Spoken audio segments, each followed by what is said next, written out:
Hi, I'm Steven here at PINKYS, and today we're going to take a look at our brand new door locks. You can either get these with a lever or a knob handle, and either of those models can be finished in either a satin brass or a matte black finish. What's really nice about these is the feel that they have, and that's because they're made of solid brass. So these handles are solid and not hollow, and the spring action is really nice and tight without any sort of play in it. So we know that they feel great, but let's take a look at how they're installed. This process should be fairly quick and will only require one Phillips head screwdriver. It may be useful to have a razor blade handy just to get the strike plate fitment perfect, depending on what type of door you have.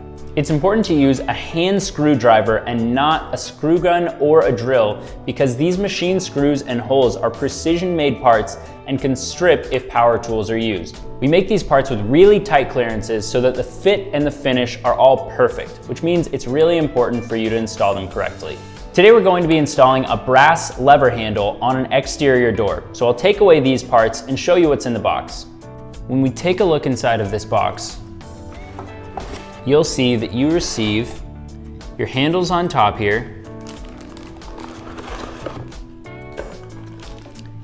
your instructions, and this smaller box underneath.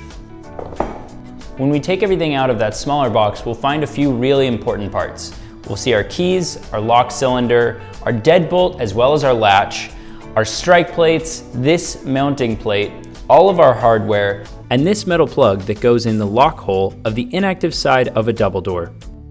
These handles can be used on a variety of different types of steel, iron, or even wooden doors. So no matter what type of door that you're installing these on, you're going to have a couple of hardware pieces that are going to be left over. Step 1. Install the deadbolt and make sure that the arrow on the side of it is facing upward.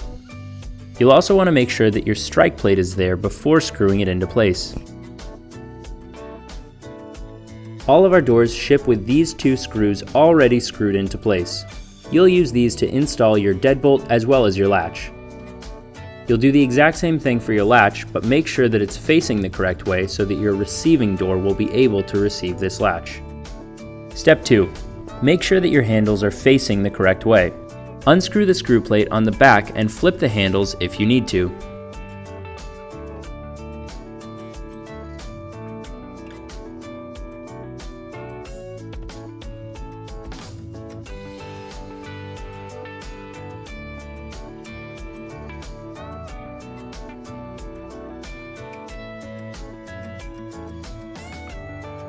Step 3.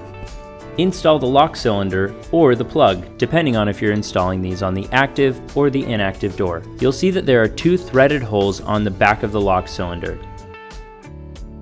Step 4.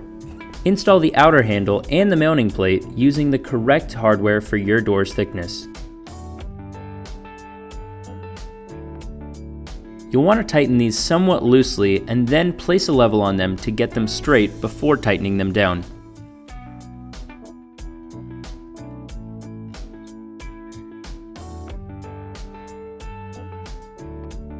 Step 5. Install the interior side of the handle with the lower screws.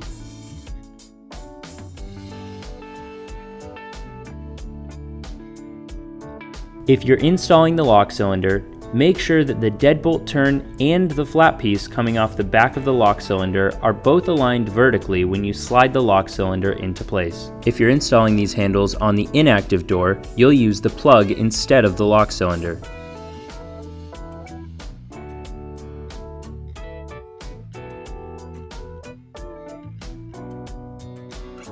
Make sure not to screw these in too tightly into your locks. Otherwise, the lock may be very stiff to turn. Step 6. Install the receiving strike plate and test out your new locks. If you're having trouble with your strike plate fitment, or it seems like there's something in the way of you getting the perfect fit, take a look at our strike plate fitment video. Make sure that your deadbolt as well as your latch are properly aligned with the receiving strike plates before you finish up. We'll finish up by cleaning our brand new handles as well as our door with our iron door spray and be done.